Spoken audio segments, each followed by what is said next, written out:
어떤 부모님은 그러죠. 야, 네가 뭘 잘했다고 울어. 막연히 어떻게 이해해 줄 거라고 생각하지 마시고요. 포기할 수밖에 없습니다. 정신건강의학과 전문의 최명기입니다. 오늘은 최명기의 마음 편한 TV 구독자님들과 부모님과 자식 간의 관계의 어려움에 대해서 함께 얘기해 보고자 합니다. 지금 화면에 나오는 A, B, C가 되는데요.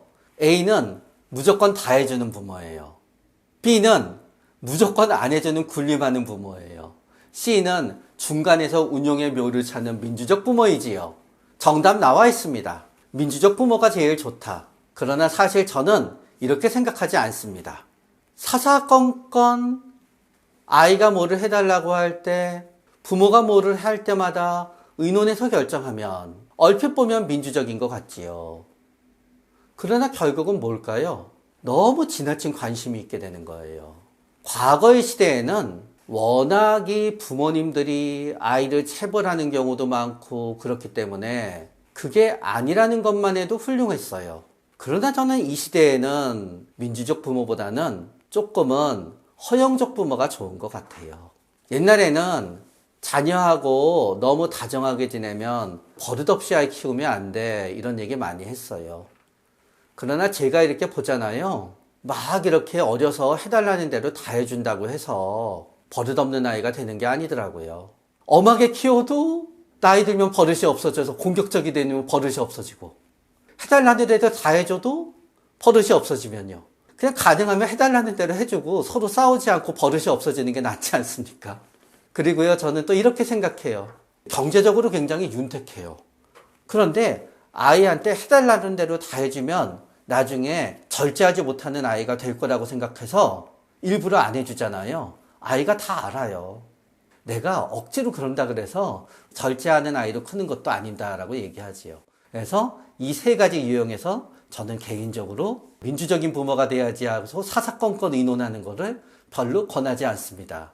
그래서 여러분, 현대사회에서는 부모의 양육 태도의 그 요소를 갖고 봐요. 여러분들이 이렇게 보게 되시는 지금 화면에 있는 게 PAT라는 가장 우리나라에서 많이 시행되는 부모 양육 태도 검사 항목이에요. 첫 번째, 지지표현. 얼마나 칭찬을 많이 해주고 그러냐. 합리적 설명. 자녀한테 얼마나 합리적으로 이게 왜 되는지 안 되는지 설명을 하는 요소가 맞느냐 적느냐예요. 성취 압력. 공부하려면 이렇게 해야지 저렇게 해야지 하면서 압력을 갖다 넣는 건데요. 현재의 어떤 상황과 관계되어 있는 압력이지요. 간섭. 결국은 사사건건 간섭하는 건데요. 항상 검사해 보면은 부모님들은 별로 없다고 하고 자녀는 높다고 합니다. 처벌. 스마트폰 뺏거나 하는 것도 처벌이거든요. 게임하는 시간 제한하는 것도 처벌입니다. 감독. 스케줄을 파악하는 정도인데요. 자녀 스케줄도 잘 모르시는 부모님도 있고 자녀도 역시 우리 부모님이 모른다고 생각하기도 해요. 과잉 기대는 이런 거예요. 넌 앞으로 굉장히 크게 성공할 거야. 공부할 필요 없어. 넌 무조건 대단한 사람이 될 거야. 이런 것도 이제 암묵적 과잉 기대에 해당되는 거지요. 비일관성은 부모님이 이랬다 저랬다 하는 거예요. 그래서 대체적으로 지지 표현이 낮고 합리적 설명이 낮고 처벌 수위가 높은 분들은요, 비일관성이 있어요. 그러나 저는 이 PAT 부모 양육 검사를 갖다 해보시는 건 좋은데요. 부모님이 나를 평가하는 거는 의미가 없어요. 자녀가 부모님을 평가해 보시고요. 부모님도 자신을 평가해 보세요. 그랬을 때 그 갭이 생겨요. 그 갭만큼이 사실은 어떤 의미에서 우리 관계의 어려움을 낳게 하는 거예요. 이 검사는 굉장히 좋아요. 그러나 이 검사에서도 해석에 있어서는 저는 조금 다른 견해를 갖고 있어요. 이상적인 부모라고 해서 나오는 구간이 있어요. 수없이 많은 분들한테 테스트를 해서 평균을 얻을 때 평균값을 갖다 이상적인 부모에 해당된다고 여기에서 나와요. 그러나 개인적으로 저는 이렇게 생각하지요. 지지 표현은 높으면 높을수록 좋아요. 합리적 설명은 높으면 높을수록 좋지만 너무 길면 그거는 결국 잔소리가 되기 때문에 합리적 설명과 간섭이 동시에 올라가잖아요. 그때는 합리적 설명을 줄여야지 간섭도 줄게 돼요. 성취 압력은 높다 낮다가 중요한 게 아니에요. 성취 압력은 대부분 지지적 표현과 함께 칭찬으로 작동해요. 그러나 내가 검사를 해보니 간섭, 처벌, 감독이 높으면서 성취압력이 높다. 그때는 감독, 간섭, 처벌이 줄어들면 줄어들수록 성취압력은 줄어들게 나와요. 간섭, 개인적으로는 낮으면 낮을수록 좋다고 생각이 돼요. 간섭은 결국은 잔소리예요. 잔소리는 부모-자녀 관계를 멀게 하는 데 있어서 가장 효과적인 방법이에요. 가까이 하고 싶으시잖아요? 잔소리를 줄이셔야 돼요. 그래서 저는 간섭은 낮으면 낮을수록 좋아요. 그러나 여러분, 저는 간섭하는 부모님도 이해가 가요. 알아서 잘하면 왜 간섭합니까? 그러나 역설적으로 잘 못할수록 간섭하잖아요. 더 원망받아요. 처벌은 아까 말씀드렸지요. 부모님이 생각하는 처벌이 자녀한테는 또 처벌인 경우가 많아요. 그러나 이런 거 자녀한테는 처벌이 아니죠. 내 너한테 하나도 관심을 안 두겠어. 그럼 내가 관심을 안 두면은 엄마 아빠가 나를 사랑하지 않는구나 생각해서 아이가 정신이 들겠지? 그거는 대부분 아이들한테 처벌이 되지 않아요.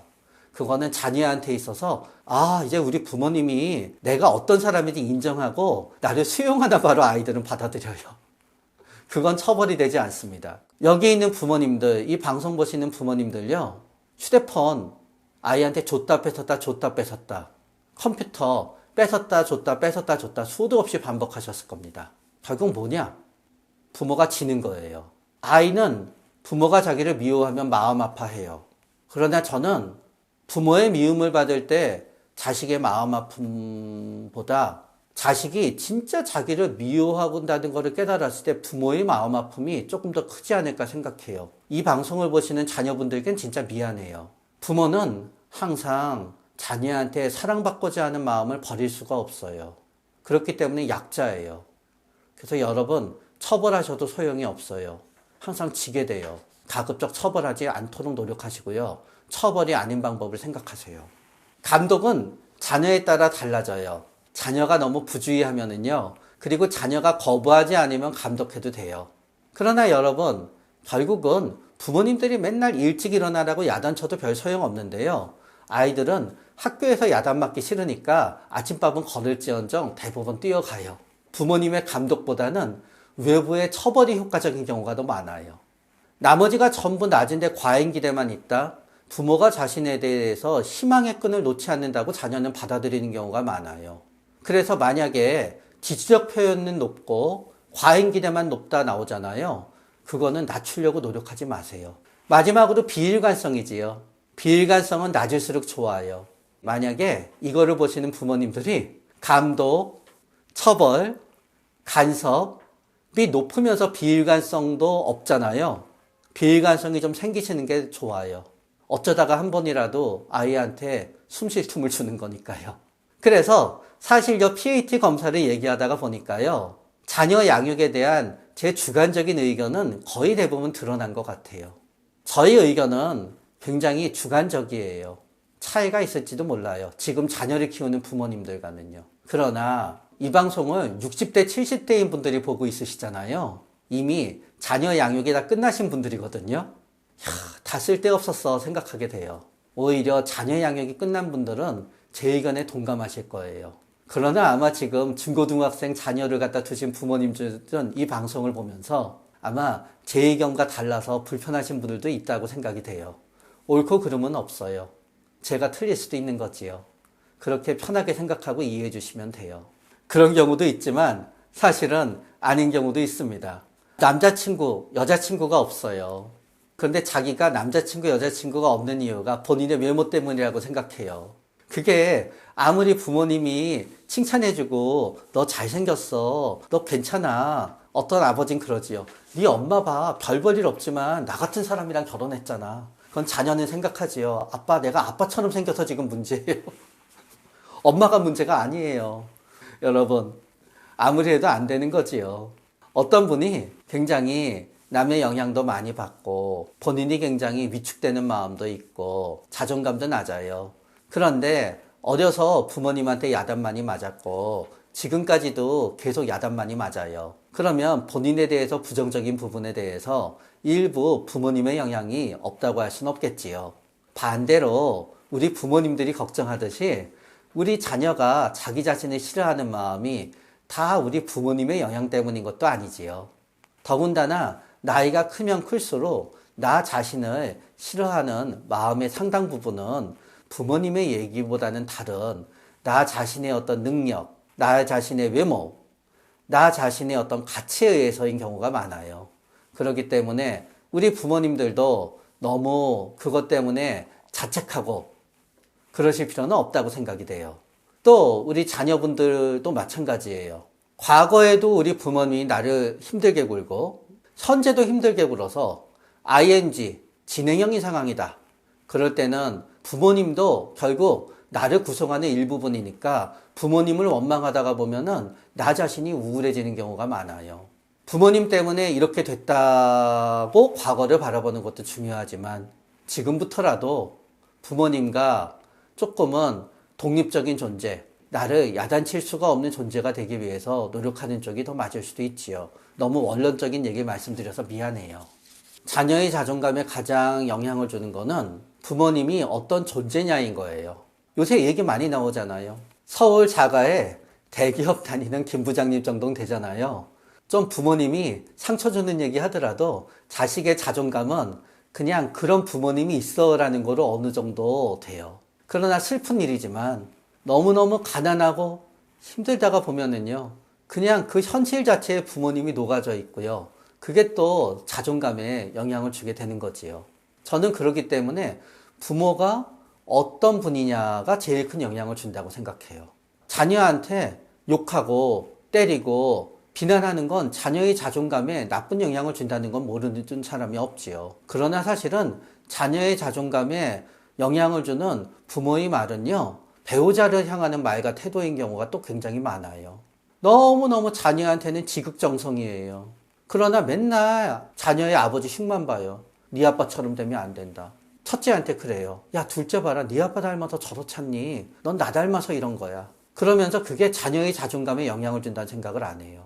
아버지도 마찬가지지요. 자녀 앞에서 맨날 아이 엄마 무시해요. 그러다 보면 싸워요. 부부싸움처럼 자녀를 비참하게 하는 경우가 없어요. 더군다나 한쪽이 잘못하고 한쪽이 괜찮다가 명확하잖아요. 자녀는 오히려 불쌍한 부모님한테 모든 가지의 감정을 쏟으면서 그래도 또 자기한테 잘해주는 불쌍한 부모한테 위안을 갖다 얻고 자존감을 유지할 수 있지요. 그런데 부모님이 서로 똑같이 싸우면서 자녀가 보기에 서로 똑같이 이상하잖아요. 그러면 자녀의 자존감은 바닥으로 떨어져요. 그래서 오히려 부모가 서로 싸우고 비난하는 게 자녀의 자존감을 떨어뜨린다는 거를 우리 부모님들은 모르는 경우가 많은데 진짜 그래요. 인생이 잘 풀리잖아요. 그냥 저절로 나 자신을 사랑하고 있어요. 인생이 안 풀리잖아요. 그때 우리는 도와줄 사람이 필요해요. 그 도와줄 사람을 보통은 우리는 대부분 친구나 연인이나 배우자나 혹은 뭐 회사 동료나 아니면 선생님이나 주위에서 보통 찾게 돼요. 사실은 우리가 힘들 때 부모한테 정서적 지지를 찾기까지 보통 가지가 않아요. 그런데 이 모든 게 없어지고 이 모든 게 느껴지지 않게 되잖아요. 그때는 부모의 정서적 지지를 찾게 되지요.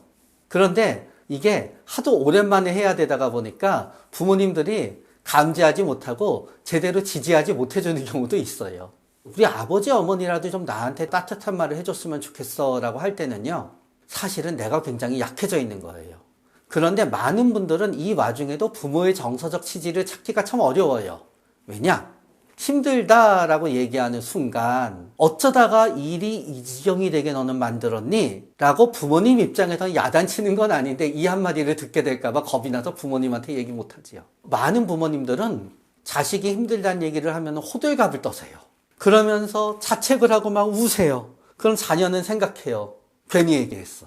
초등학교, 중학교, 고등학교 때 부모님의 정서적 지지가 필요하다고 했을 때마다 항상 결과가 좋지 않았잖아요. 어른이 돼서 지금 궁지에 몰리셨더라도요, 좀 더 생각해보고 하시는 게 사실은 결과적으로 나아요. 그럼 결론적인 방법은 뭐냐? 이 어려운 상황이 변하는 거죠. 정서적 지지를 못해주는 부모가 원망스러울 정도가 되었다 하는 건요, 내가 현재 우울증이나 불안장애가 있다는 걸 의미해요. 부모의 정서적 지지가 있어야 되는데 부모의 정서적 지지를 갖다 요청하자니 너무너무 부담이 되고 걱정이 될 때는 여러분의 약해진 마음을 치료하셔야 될 때라고 저는 생각합니다. 때때로는 한 알의 알약이 부모의 따스한 100마디 말보다 나을 때가 있습니다. 내가 힘들다는 것은 구체적으로 전달해야 돼요. 나는 이런 결정을 하고 이런 행동을 할지도 몰라. 내가 힘들어서 나는 이런 증상이 있어로 얘기해야 된다는 거예요. 예를 들어서 회사 다니기 힘들어. 이 회사는 너무 힘들어. 그러더라도 부모님들은 맨날 똑같이 얘기해요. 참고 다녀. 그럼 부모님의 반응은 언제 되느냐? 오늘 회사 못 나가겠어? 하면 반응이 달라져요. 이 회사 그만둬야 되겠어? 하면 그제서 아세요. 이 고통으로 인해서 내가 어떤 행동을 갖다 할 건지, 내가 어떤 결과가 초래되는지를 얘기해야 돼요. 애들 중에 가끔 화나서 진짜 힘들어 죽겠어! 그러면 부모님들은 그냥 화를 내는 거로 받아들여요. 그런데 깜짝 놀라실 때가 있지요. 어쩌다가 아이의 메모장이나 일기장을 봤더니 진짜 죽고 싶다라고 쓰여져 있잖아요. 그럼 깜짝 놀라서 아이한테 물어봐요. 그 아이는 얘기해요. 나 죽고 싶다고 얘기했잖아. 그 엄마 아빠는 그래요. 언제 네가 그 얘기했어? 그건 네가 그냥 화가 나서 하는 얘기였지. 알아들을 수 있게 제대로 얘기해야 되는 거지요. 공황도 마찬가지예요. 엄마 불안해서 학교에서 못 있겠어. 부모님도 그 얘기를 몰라요. 그런데 자녀분이 오면 공황장애 증세에 체크하게 하거든요. 체크해서 보여주잖아요. 부모님들이 우시는 거예요. 그렇게 해서 결국은 뭐냐? 부모님이 내가 힘들지 막연히 어떻게 이해해 줄 거라고 생각하지 마시고요. 힘들어서 어떤 행동을 할 지경이다. 혹은 내가 이렇게 힘들다는 거를 구체적으로 보여줘야 돼요. 그런데 힘들다고 얘기해도 소용이 없을 때가 있어요. 그럴 때 전 얘기해요. 그냥 우는 게 나아요. 부모님한테 힘들다고 왜 그러냐고 화를 내잖아요. 자식의 슬픔과 어려움을 감지하지 못해요. 그러나 주르륵 울잖아요. 그럼 부모님들은 그때는 놀라요. 그러나 또 진짜 슬플 때가 있어요. 어떤 부모님은 그러죠. 비수와 같은 말을 던지세요. 야, 네가 뭘 잘했다고 울어? 그땐 어떻게 해야 되느냐? 포기할 수밖에 없어요. 제가 어렸을 때 40대 중반에 우리 부모님을 바라봤던 생각을 하게 됐어요. 저는 부모님은 당연히 모든 걸 다 이해하고 알 수 있는 능력이 있는데 왜 나한테 이럴까 생각했지요. 제가 40대 중반이 되고 이 불완전한 나를 보다가 보니까 알게 됐어요. 그것까지밖에 안 되는 거였구나. 그게 우리 부모님의 한계였구나. 그게 여러분 부모님의 한계인 거예요. 그렇다 그래서 이게 용서하고 내가 모든 걸 수용하고 잘 지내자는 건 아니에요. 그동안에 내가 우리 부모님한테 내 아픔을 전달하고 나의 고통을 인정받기 위해서 노력했던 게 전부 다 헛수고라는 것까지 인정한다는 거. 얼마나 괴로운 일입니까? 그러나 결국은 말해도 소용없고 눈물 흘려도 소용없고 뭘 한다고 해도 소용없고 변하지 않으면 포기할 수밖에 없습니다. 그래야지 내가 헛된 기대를 버리고 내가 살아남을 수 있습니다. 첫째, 더 나빠지지 말아야 됩니다. 자식이랑 사이가 나빠지잖아요. 그러면은 자식들한테 그러지요. 너 내 말 안 들으면은 너한테 돈 안 물려줄 거야. 그것처럼 자식이랑 더 사이가 나빠지는 방법이 없습니다. 뿐만 아니라 모든 인간관계가 그래요. 일의 피해와 일의 이익 중에서요. 일의 피해를 더 크게 느껴요. 그러니까 관계가 좋아지려고 하면 첫째, 싫어하는 일부터 안 해야 돼요. 그러면서 제가 특히 여러분들한테 피하자고 하는 게 있어요. 사실 이거는 부모님이 자식에게 대해서뿐만이 아니라 모두 다 마찬가지인데요. 장문의 문자는 보통 관계를 망가뜨리고자 할 때 보내시면 됩니다. 장문의 문자를 쓰고 있잖아요. 스스로 감정이 도취가 돼요. 쓰다가 보면은. 그러다 보니까 남들도 이걸 보면 감동할 거라고 생각이 돼요. 많은 사람들은 아무리 휴대폰 액정이 크더라도요. 장문의 문자를 보는 순간 돌아버려요. 이게 뭐야? 하고 짜증부터 나요. 장문의 문자 보내지 마세요. 상대방이 나를 싫어하는 건요. 그 엄청나게 많은 말 때문에 싫어해요. 장문의 문자라는 것 자체가 나를 싫어하게 되는 거예요. 그 다음은 뭐냐? 부모님은 자꾸 만나서 대화를 하려고 해요. 대화를 하려고 그러면은 대화 분위기가 조성이 돼야 되지요. 대화 분위기란 건 뭐냐? 결국은 베품에서 조정이 돼요. 무슨 뜻이냐? 내가 너를 갖다 잊지 않고라는 의사를 전달하는 거는 문자도 있고 전화도 있고 만남도 있지만요. 자식이 나한테 힘들게 하고 관계가 멀어졌지만 부모인 내가 그래도 한 달 매달 너한테 보내주던 용돈을 끊지 않고 매달 보내준다. 그거는 관계의 끈이 이어져 있는 거예요. 근데 많은 부모님들은 부모 자식 관계가 끊어지잖아요. 정신 차리라는 의미에서 용돈을 끊어버리거든요. 정신 차리라는 의미에서 끊는다고 생각하시지요. 사실은 화가 나니까 복수하고 싶은 거예요. 부모님도 사람이고 생각보다 유치하거든요. 복수를 해서 용돈을 끊고 경제적 지원을 끊어버리잖아요.